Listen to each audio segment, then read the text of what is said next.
গরুদের গলায় এই জিনিসটি ঝোলানো হয় কেন, আর বিরাট কোহলি কোন সাবজেক্টে 100-তে 3 পেয়েছিলেন, এমন কিছু অজানা তথ্য নিয়ে হাজির হয়েছি, তাই ভিডিওটা শেষ পর্যন্ত দেখো।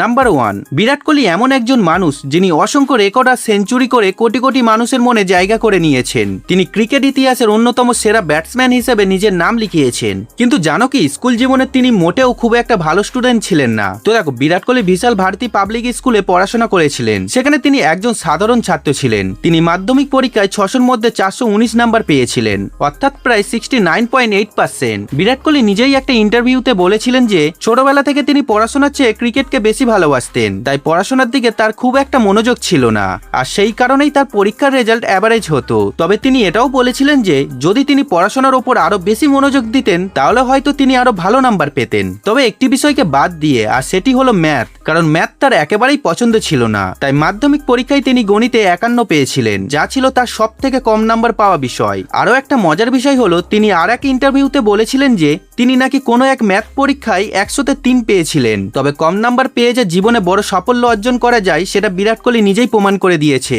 নাম্বার 2, ভাই এই টেকনোলজি দেখে গরুরাও বলতে শুরু করেছে।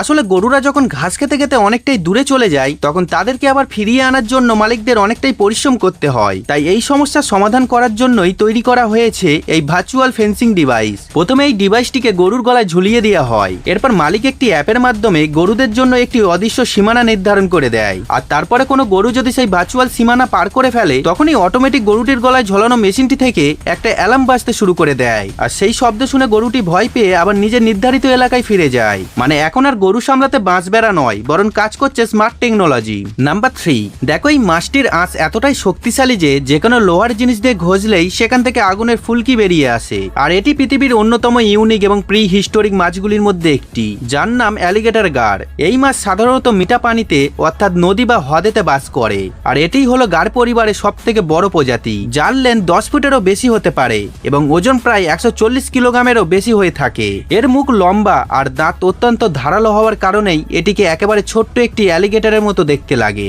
আর এই মাছের আঁশগুলো কোনো সাধারণ মাছের আঁশের মতো নয়, বরং এগুলো হাড়ের মতো শক্ত এক ধরনের আবরণ, যাকে গ্যানোয়েড স্কেল বলা হয়। আর এই গ্যানোয়েড স্কেলগুলো অত্যন্ত শক্ত হয় এবং মাছটিকে একটি শক্ত আর্মারের মতো সুরক্ষা দেয়। আর এই কারণেই এই মাছটির জীবাশ্মগুলো খুব ভালোভাবে সংরক্ষিত অবস্থায় পাওয়া যায়, যার ফলে এর ইতিহাস সম্পর্কে অনেক তথ্যই জানা গেছে। আর সব থেকে অবাক করার বিষয় হলো, এই মাছটি পৃথিবীতে প্রায় 10 কোটি বছরের বেশি সময় ধরে টিকে রয়েছে, অর্থাৎ ডাইনোসরের যুগেতে যে মাছগুলো জলেতে সাঁতার কাটত তারই বংশধরেরা আজও এই পৃথিবীতে বেঁচে রয়েছে।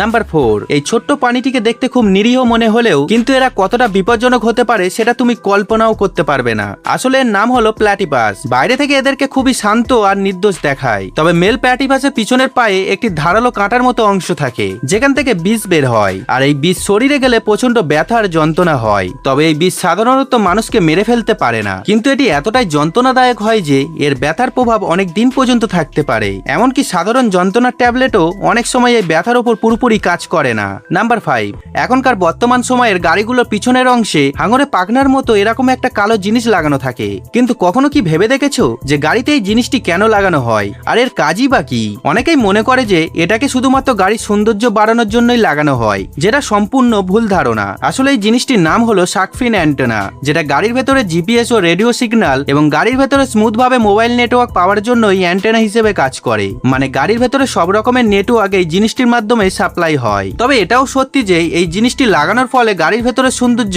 একটু হলেও বৃদ্ধি পায়।